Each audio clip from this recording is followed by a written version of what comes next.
अब बात करेंगे पेरिस ओलंपिक में कुश्ती में ब्रॉन्ज मेडल जीतने वाले अमन सहरावत का धमाकेदार इंटरव्यू देखिए।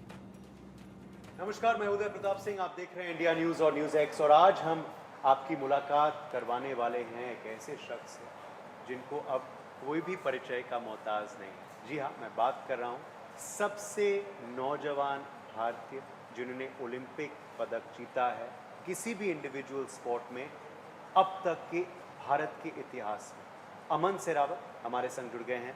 अमन Sehrawat, Olympic bronze medallist 2024 Paris Olympics के, बहुत बहुत स्वागत है इंडिया न्यूज़ को न्यूज़ एक्स पर। अब जब ये सुनते हैं, खैर ओलंपिक्स ब्रॉन्ज मेडलिस्ट तो आप सुन ही रहे हैं, मगर जब ये सुनते हैं कि अब तक भारत का इतिहास आपने रचा है, सबसे नौजवान खिलाड़ी अब बन गए हैं, पदक जिसने हासिल किया है, क्या महसूस करते हैं? मतलब बहुत अच्छे महसूस कर रहे हैं कि भाई इतनी कम उम्र में इतनी ओलंपिक में मेडल आ गया। मतलब रेसलिंग में तो इतनी कम उम्र में आना बहुत मुश्किल हो जाता है। तो मतलब इसके जो टारगेट है वो शुरू से ही था भैया को 2024 में ओलंपिक में जाना है, तो उसी के हिसाब से प्रैक्टिस चल रही थी। तो मतलब बहुत खुशी हो रही है कि भाई इतने कम उम्र में मेडल देश के लिए दिया है। और अभी तो काफ़ी टाइम है, काफ़ी और देंगे आगे 2028 और 32 में भी पूरी मेहनत करेंगे उसके लिए। जी, और एक और ब्रेकिंग न्यूज़ भी आ गई है जो बहुत ही खुशखबरी है अमन के फैंस के लिए। वो ये है कि अब आप विश्व में नंबर 2 बन गए हैं। हाँ, यही 57 किलोग्राम वेट कैटेगरी में, ये भी खबर आ गई है। हाँ, हाँ। तो ये भी आप किस नज़रिए से देख रहे हैं, क्योंकि ओलंपिक्स के बाद ये एक और बहुत बड़ी कामयाबी है आपके लिए? हाँ, बस इसी उससे देखे भाई, इसको जो ये आई है तो इसको हरदम बनाए रखें। जो अभी तो मतलब सेकंड है, तो हमारा तो यही टारगेट आएगा भाई आगे फर्स्ट पर आएंगे रैंकिंग में। तो अपनी ओर से हमें पूरा 100% देंगे फर्स्ट पर आने के लिए, यही सोच है। अभी तो सेकंड पे तो आ गए, तो फर्स्ट की सोच है। जी, ये देखो, यही खिलाड़ी का जज्बा है कि इन्होंने ब्रॉन्ज मेडल हासिल कर दिया, फिर वर्ल्ड नंबर 2 बन गए, मगर अब ये रुकेंगे नहीं जब तक ये नंबर 1 ना बने। अब हम बात करते हैं आपकी जर्नी के बारे में।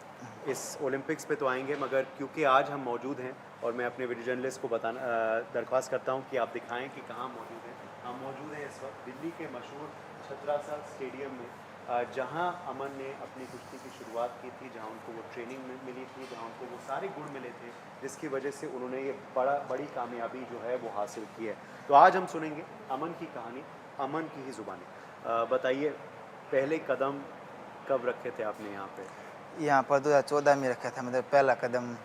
तो ये रेसलिंग की शुरुआत तो 2014 में ही, मतलब पहले छोटे से थे, जब गांव में अखाड़ा था एक गादनी, उसी में वैसे खेलने जाते थे। तो बच्चे बड़े बड़े थे, वे प्रैक्टिस करते थे भाई मिट्टी में ही।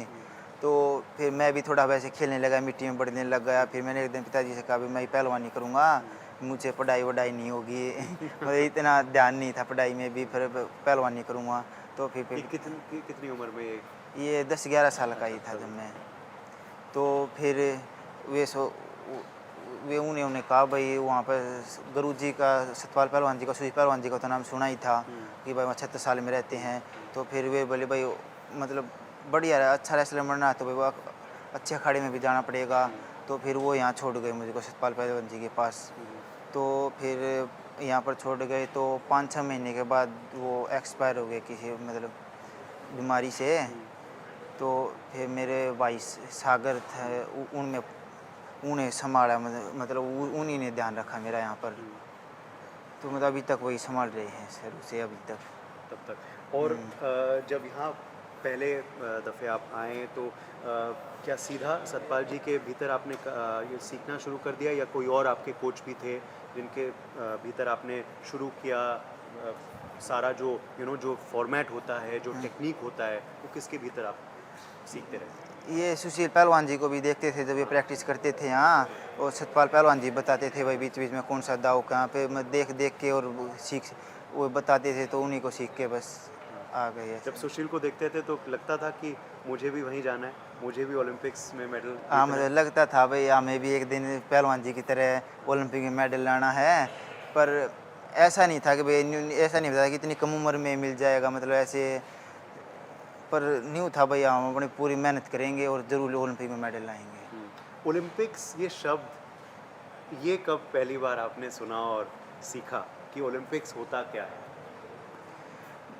ओलंपिक से ज़्यादा पहले तो बच्चे थे, मतलब इतना मालूम नहीं था। फिर राम राम से 2-3 साल बाद लगने लगा भाई ओलंपिक भी है, और फिर हमें भी फिर भाई यही सोचा भाई ओलंपिक में मेडल आना है, फिर तो बस यही सोच थी। तो बिरहोर से आप हैं, बिरहोर हाँ, आपका हाँ। गांव है, ये झज्जर में पड़ता है, झज्जर ज़िले में पड़ता है, हरियाणा राज्य में आता है। और अमन, बहुत कष्ट भी आपने झेले हैं, आसान राह नहीं आपकी रही है।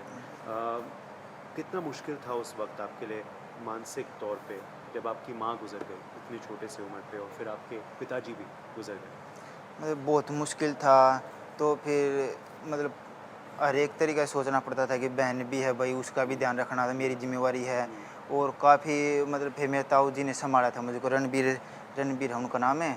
तो उन्हें संभाला, फिर मतलब उन्हें पूरा ध्यान रखा भाई, अपनी डाइट पे भी वहाँ पर पैसे पहुँचाते थे यहाँ, मतलब डाइट के लिए दूध आते थे, जब दूध भी लेके आते थे, फल फ्रूट भी और घी भी। मतलब वे चे बेशक से खुद नहीं खाते थे, पर मेरे लिए ज़रूर पहुँचाते थे वे। मतलब उन्हें इतना करा कि इतने में पिताजी भी होते तो वे भी नहीं कर पाते, मतलब इतना करा। और ये भी क्या सही है कि उस समय आपका मानसिक संतुलन इतना बिगड़ गया था कि आप शायद नशा की ओर भी जाने वाले थे, बट रोका गया? और ना, ना, अब नहीं। सोचते हो आप कि अगर ज़िंदगी उस तरफ चली जाती तो फिर क्या अलग अमन सहरावत नहीं बन पाता ये? नहीं, ऐसा तो कुछ था ही नहीं, जब तो बच्चे थे, क्या नशे को तो कौन जानता था, छोटे-छोटे बच्चे थे, 10-11 साल का, तो क्या नशे को जाने। हाँ। पर हाँ, मतलब यहाँ पर आकर मतलब अच्छे दोस्त मिल गए और भाई मिल गया जो हमेशा संगत अच्छी ध्यान मिल रखा, गई। संगत अच्छी मिल गई, उससे बहुत फ़र्क पड़ा।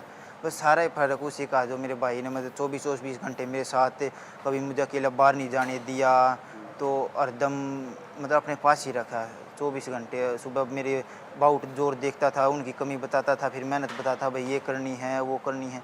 तो म सारा रोल उसी का है जो मैंने है। जी। अब जब ये मेडल आपको मिला हुँ। तो पहले शब्द क्या थे परिवार के और आपके यहाँ के कोच के? क्या बात हुई तब उनसे? क्या कुछ कहा उन्होंने आपसे? मेडल जीतने के बाद गुरुजी सतपाल पहलवान जी से बात हुई थी फ़ोन पर। मतलब वो तो इतने भावुक हो गए, रोने लग गए थे, आँखों में पानी, भाई तूने कमाल कर दिया, तेरी मेहनत काम आई। मैं ऐसे भाई आगे और करना अच्छा। फिर मैंने एक किस्सा और है, फिर मैंने उसके बाद सागर भाई से फ़ोन पे बात करी है कि भाई जिस वो सागर तो भाई का आप ज़िक्र कर रहे थे आप। हाँ, हाँ भाई, वो तो तारीफ़ करेगा, वही तो ओलंपिक में मेडल जीत लिया। मैंने तो फ़ोन उठाया, मुझी पर डाँटने लग गया भाई। अखे तू तू उसे मतलब तुझे वो गलती करी क्यों? मैंने समझा के भेजा था भाई, उसके हाथ मत धरना कंधे पर, वो भी मारता है। हाँ। तो फिर ऐसे ही भाई ये मतलब तूने तो फर्स्ट आना था, मतलब उसको बता था भाई 10 साल हो गए साथ में, भाई किस में कितना क्या मतलब प्रैक्टिस कराता था, बता भाई कौन क्या कर सकता है। तो मतलब वो हरदम ऐसे सोचता भैया गोल्ड लेके आएगा। तो फिर उसने तारीफ तो फिर भी नहीं, फिर भी ऐसे बोला चल ठीक है आजा, तो जो कमी रही है इनको इन पर काम करेंगे, हाँ। अगले अगले ओलंपिक में जो कमी रही है आगे ना रहे इन पर ही काम करेंगे। वाह! बस उनको ये कहा, मेरी फिर भी तारीफ नहीं की उसको। और जिनका ही फ़ोन है मैं सभी ने तारीफ की थी, बस उसी ने नहीं की, एक उसी ने जने नहीं ने। की। हाँ, हाँ। पूछा आपने क्यों नहीं की भाई? या नहीं आप फिर समझ गए? ना मैं आने के बाद पूछा, फिर उन्होंने फिर तू करे आई क्या तुझे? तूने मतलब जो तेरी तारीफ करूँ, जो चीज़ के लिए तू गया था, जो 10 साल तेने मेहनत करी, वो तो तुझे मिला ही नहीं। जो ओलंपिक तो गोल्ड का तू कमरे में पोस्टर लगा रखा है, वैसे भी हरदम कहता भाई मैं ओलंपिक में गोल्ड लाऊंगा। मतलब मैं कमरे में भी ये और किसी के आगे तो कहता नहीं है, पर ये 2-3 जो हैं अपने दोस्त इनके आगे कहता हूँ भाई मैं जाऊँगा, लाऊंगा एक दिन। गोल्ड। हाँ, हाँ। हाँ, तो उनको पता था। और यही तो सच्चे दोस्त होते हैं, जो आपको हाँ, बोल पाएँ ये मतलब चीज़ें। बाकी लोग तो तारीफ़ करेंगे, ये लोग हाँ, मतलब बताएँगे। यही हाँ, है जो असली दोस्त हैं, जो कुछ है यही है। बिल्कुल। ये देखिए, बहुत सी सीख हमें आज मिल रही है। शुरुआत इंटरव्यू अमन ने कहा कि नहीं, मुझे वर्ल्ड नंबर 1 बनना है, अब नंबर 2 बन गया, ठीक है, खुश हूँ, मगर खुश नहीं उतना नहीं हूँ क्योंकि नंबर 1 बनना है। अब दोस्त भी कह रहे हैं कि क्या कमी रह गई थी? क्या क्या बताया उसने? ज़रा आप दिखा दें क्या वो एक था? मतलब वो एक उसने कहा था कि भाई यहाँ पर ऐसे लड़ना है कि नीचे से पकड़ के, अच्छा। और मैंने उसको यहाँ धर दिया। तो हाँ। आप मेरे इधर के देखो, हाँ। यहाँ धर दिया, तो हाँ। उसने मेरे ये दाम मार दिया 4 नंबरों आप का। उस तरफ। हाँ। तो मैं पड़ गया। हाँ। तो फिर मैं सोचा भाई ओलंपिक में 4 नंबर चले गए, तो ओलंपिक में तो प्रेशर वैसे ही था भाई, अब पूरा देश देख रहा है, तो अब क्या करूँ, मतलब समझ में नहीं आया। तो लेने के चक्कर में और स्कोर चला गया, तो अबाउट हाथ से निकल गई थी। तो टेक्निक क्या था, उसने क्या बताया था कि ऐसे नहीं करो? क्या उसने करो? ऐसे बताया था कि भाई नीचे ऐसे लड़ना है, यहाँ से जो काम करने हैं अच्छा। तो यहाँ से ही करने, ऊपर तो लेके ही नहीं जाना थे। अच्छा, ये था। तो अगली बार उम्मीद करते हैं कि वो अब करेंगे। मगर आप अमन, आप अपने अटैकिंग स्टाइल के लिए जाने जाते हैं, क्या आपको लगता है यही आपका टेक्निक है? आप अपने अटैकिंग स्टाइल के लिए जाने जाते हैं, आपका जो अपर हाफ है वो भी बहुत सॉलिड है, फिजिक आपकी बहुत सॉलिड है, क्या ये आपकी सबसे बड़ी एडवांटेज है? जो मेरी है, मैं तो यही सोचता हूँ भाई जितनी लंबी कुश्ती चलेगी ना उतना अच्छा रहेगा, क्योंकि अगले थक जाते हैं तो फिर मेरा स्टेमिना थोड़ा मतलब मैं खुद को ऐसा मानता हूँ अच्छा है, तो मैं ऐसे सोचता हूँ भाई कुश्ती जितनी लंबी चलेगी उतनी मेरे फेवर में आएगी। अच्छा। तो बस यही सोचते हैं भाई शुरू में ज़्यादा स्कोर नहीं जाना, और 6 मिनट तो रेसलिंग में बहुत हो जाती है, जो भी अंदर लड़ते हैं उनके लिए बहुत हो जाती है, बाहर के लिए तो बेशक कम हो, अंदर जो लड़ते हैं ना उनके लिए तो 6 मिनट तो बहुत लगती है। बस ऐसे ही सोचे भाई 4 मिनट लग तो कुश्ती चलनी चाहिए शुरू में, मतलब स्कोर जानी नहीं चाहिए, उसके बाद तो मेरे फेवर में कुश्ती आएगी, मतलब मैं ऐसे सोचता हूँ। बिल्कुल। और ये तो आपने बता दिया कि क्या आपके दोस्त सागर ने भी कहा और क्या आपको भी लगता है कि क्या गलती हो गई वो रे हिगुची के खिलाफ जो जापान के थे, जिन्होंने अमन को हराया। मगर आप जब ब्रॉन्ज मेडल की आपकी लड़ाई थी ग्रे के संग, डेरियन ग्रे के संग, तो वो लड़ाई भी बहुत इंटरेस्टिंग जा रही थी, हालांकि आपने एंड में तो बहुत मजबूती से उसे हरा दिया, बट उस समय क्या चल रहा था आपके जहन में, दिमाग में, और कहाँ आपको लगता है आप आगे चले गए उससे? उस जो वो दिन था ना ब्रोंज बाउट थी, उस दिन सुबह मतलब हमारा 7 साढ़े 7 बजे तक वजन हो गया था, और बाउट थी शाम को 7:30-8 बजे से 12 घंटा का रेस्ट था। तो फिर वो दिन तो था वो निकल के ही नहीं दे रहा था, ऐसा लग रहा था भी ये दिन साल के बराबर है। और ये भी बहुत इंटरेस्टिंग है, आप देखो ये कि यहाँ पे वेइंग स्केल भी है। सुदीप जी से मैं आपको बताना चाहूँगा कि आप देख सकते हैं यहाँ वेइंग स्केल भी है, क्योंकि ये वेइंग स्केल की भी बहुत अहमियत होती है पहलवान के लिए। जैसे अभी बता रहे थे अमन कि वो बहुत ही कठिन दिन ही नहीं, कठिन रात भी थी, क्योंकि आपका शायद वेट भी थोड़ा बढ़ गया था। अब रात पे तो मतलब इतनी वो नहीं थी भाई, वो रात पे तो वजन लाना था, तो वजन मेन कम तो लाना था। हाँ वजन तो आ गया। फिर अगले दिन तो जो कंपटीशन लड़ना, जो मेन जिस चीज़ के लिए आए, हाँ 10 साल प्रैक्टिस करी है, वो है जो ब्रोंज बाउट है। तो फिर उसका तो नींद भी नहीं है, 1 मिनट आँख मिचती जब कुश्ती आती थी भाई दिमाग में अब क्या रहेगा शाम को, वैसा लग रहा था भाई जल्दी शुरू करवा दे बाउट जल्दी, वो दिन ही निकल के नहीं दे रहा था। क्योंकि शाम को था वो बाउट। हाँ, फिर तो मतलब भी मैं यही सोच के लड़ा था कि भाई ऐसे मत सोच तू कि ओलंपिक में खेल रहा है, ऐसे सोच भाई कि स्टेट लेवल पे खेल रहा है। तो फिर मैं यही सोच के लड़ा भाई पब्लिक को जो देखने दो, देशवासी देख रहे हैं, सब अच्छा है, पर मतलब मैं अपने दिमाग पे नहीं लूँ भाई इतने लोग देख रहे हैं, तो मैं ऐसे अपना बाउट पे ही ध्यान था पूरा। उस टाइम वो अच्छी लड़ी गई बाउट। हाँ, बहुत अच्छी गई अबाउट आपके लिए। मगर ये जो एस्पेक्ट है, ये आपके लिए कितना कठिन होता है पहलवान के लिए? ये अगर वज़न बढ़ जाए, ये घटवाना, वो भी एक रात में, और जब आपने वो किया तो उस टाइम ऑलरेडी विनेश की खबर भी आ गई थी, तो क्या ये भी जहन में चल रहा था कि फटाफट घटाएं वज़न जो हैं, ताकि हम वेइंग स्केल पे जाएं और सब ठीक ठाक हो? हाँ वो तो था ही भैया कि मेन तो वजन ही था, फिर अगले दिन ब्रॉन्ज बाउट जीते लड़नी है तो वजन तो दिखाना ही पड़ेगा। तो फिर मुझे पता था कि भाई मैं 23 वर्ल्ड चैम्पियनशिप में गोल्ड लाया था ना, जब भी मुझे अगले दिन वजन दिखाना पड़ा था, तो मतलब मुझे विश्वास था कि वजन तो आ जाएगा तेरा। बस यही सोच रहे थे कि भाई वजन की तो इतनी दिक्कत नहीं मानूंगा मैं, पर बस सब टेक्निक सही हाँ, हाँ, हाँ। रहनी चाहिए। और तैयारी बहुत ज़बरदस्त आपकी रही है अमन, ये भी हम दर्शकों को बताना चाहते हैं कि चुटकी का खेल नहीं होता ओलंपिक में मेडल जीतना। अमन की बहुत कठिन संघर्ष रहा है, 10-11 साल की उम्र से यही स्टेडियम में ट्रेनिंग करते रहे, मगर आपकी राह भी बहुत सही चल रहा था। 2022 में आपने वर्ल्ड चैम्पियन आप बने, शायद एशियन हाँ, champion, world world champion, Asian champion बने। चैम्पियन। उसके बाद आपने एशियन गेम्स में भी मेडल जीता। हाँ, हाँ। उसके बाद 24 के शुरुआत में भी जो ओपन था वो, उसमें भी आप हाँ, शायद हाँ, जीते। तो रहा बहुत सही चल रहा था सब आपके हिसाब हाँ से? मतलब सब वो भी और मैं ये भी बता दूं, अंडर 23 चैंपियन में आज तक कोई भी जीता नहीं है, तो वहाँ भी अमन पहले भारतीय थे जिनने वो चैंपियनशिप जीता था अपने वेट कैटेगरी में। हम जो चैंपियन जीता था वही से भाई ऐसा लगा भाई अगर यहाँ चैंपियन बन सकते हैं तो ओलंपिक में चैंपियन क्यों नहीं बन सकते हम। तो मतलब यही सोच के हर एक कम्पिटिशन लड़ते थे भाई हम अपने हर एक जगह 100% दे, और हम गोल्ड के लिए लड़े जहाँ भी लड़े। अब तो बस उसके बाद मैं 2023 में सीनियर एशिया चैंपियनशिप भी मिल गया, फिर उससे और हौसला हो गया भाई अब सीनियर एशिया में भी गोल्ड आ सकता है तो ओलंपिक में भी क्यों नहीं। बिल्कुल। अब आगे की राह क्या है? आगे की राह जो कंपटीशन आएंगे, एशिया चैंपियनशिप है, रैंकिंग है, और वर्ल्ड चैम्पियनशिप है, अभी तो इन्हीं पर ज़्यादा फोकस है। और जो इनमें इनकी जो कमी रहेंगी जो वो मतलब सुधारेंगे कि आगे एशियन गेम्स और ओलंपिक में ना रहें। रेलवेज में भी आप ओएसडी बन चुके हैं, ये भी बहुत बड़ी कामयाबी आपके हाँ, लिए। हाल ही में आप आए, प्रधानमंत्री नरेंद्र मोदी से मुलाकात की आपने, क्या बातचीत हुई उनसे? बस उनसे यही कि बहुत अच्छा करा, देश का नाम रोशन कर दिया आपने। और मतलब ज़्यादा वे मतलब कि वे पूरा देश आपका परिवार है कि मतलब सब आपके साथ हैं। बस यही। और ये भी बोला कि बता देते मुझे आपका फेवरेट खाना बना देता। वो कह रहे थे कि वे घर पर नहीं गए, मुझको अभी तक नहीं गए, जाएंगे बाद में। वो खाना फिर नहीं मिला, मैं मंगा देता यहाँ कहते तो। हाँ, तो पूरे देश का एक ही बड़ा सवाल है, अमन का फेवरेट खाना क्या है? देशवासी भेजना चाह रहे हैं आपके लिए। फेवरेट खाना तो अपने बस रोटी सब्जी यही है। अच्छा, ओके, नहीं बट कुछ खास, कुछ फेवरेट ना। सब्जी या? फेवरेट तो मतलब उसके बाद तो मैंने काजू कतली खाई थी, मैं 2 महीने हो गए, 2-3 महीने हो गए थे कि मीठा मीठा तक नहीं खाया अच्छा, मुझे। तो फिर आने के बाद आने के बाद हाँ, हाँ, हाँ। काजू कतली। हाँ, हाँ। चलिए, काजू कतली बर्फी सबसे फेवरेट चीज़ है अमन के लिए, जो वो कुर्बान करते हैं मेडल के लिए।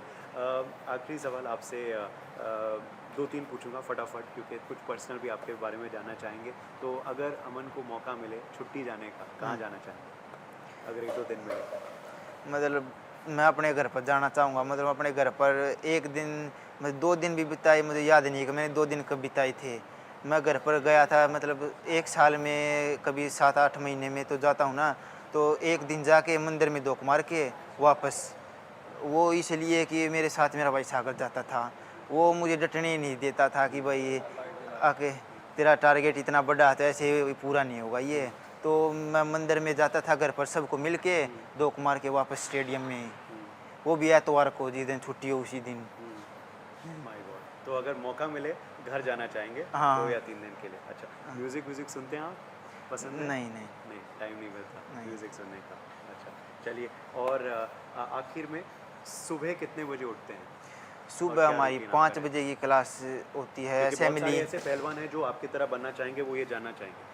5 बजे की असेंबली होती है तो 4:30 बजे हम उठ लेते हैं। 4:30। हाँ, फिर दौड़ मारते हैं ग्राउंड में, 400 मीटर का ट्रैक है ये, 5 चक्कर, फिर शूट 100 मीटर के, फिर पीटी करके फिर बाउट के लिए आ जाते हैं भाई। फिर बाउट करके फिर उठा बैठी, फिर रस्से जिम मतलब यही कर देते इसी शेड्यूल में। फिर डाइट में बादाम पीते हैं जाके, जूस, फिर खाना वाना खा के रेस्ट। फिर शाम को भी 5 बजे की होती है, फिर शाम को 4 बजे उठते हैं। फिर 4 बजे उठ के रेडी हो जाते हैं प्रैक्टिस के लिए। फिर शाम को टेक्निक कर ली मैट पर और हाथों की वर्जिश कर ली, और फिर खाना वाना खा रेस्ट। और फिर अगले दिन शाम को बाउट तो सुबह मतलब रोज़ होती है, शाम को एक दिन टेक्निक कर लेते हैं, फिर एक दिन जिम कर लेते हैं और एक दिन मैच खेल लेते हैं, किसी फुटबॉल बास्केट यही। और रात को कितने बजे सोते हैं? रात को 10:30 बज जाते हैं मतलब सोने। तो 4:30 बजे हाँ, उठ हाँ। जाते हैं। वाह, ये होता है रूटीन, और ऐसे ही नहीं बनता है चैंपियन। आपने सुना अमन सहरावत की कहानी, अमन की ही ज़ुबानी, जैसे मैंने आपको कहा था। आज आप इंडिया न्यूज़ और न्यूज़ एक्स पे सुनेंगे। बहुत बहुत बधाई दोबारा आपको देते हैं Thank you, Aman, sir. Congratulations. बहुत अच्छा लगा यहाँ आके आपके स्टेडियम में, जहाँ आपने सब कुछ सीखा, और हम उम्मीद करते हैं कि आगे भी आप भारत को गर्व महसूस करवाते रहें। और उम्मीद करते हैं जो आपका सपना है, जो आपने अब 2-3 लोगों को ही पहले बताया था, पूरे देश जान चुका है कि गोल्ड मेडल आप बहुत जल्द भारत के लिए लाएंगे। थैंक हाँ, यू सो मैं मच। पूरी कोशिश करेंगे जी, अपनी ओर से कोई कमी नहीं छोड़ेंगे। यही चाहेंगे आपसे। बहुत बहुत शुक्रिया। Thank you. और चलिए वक्त एक छोटे से ब्रेक का, ब्रेक के उस पार खबरें लगातार जारी हैं।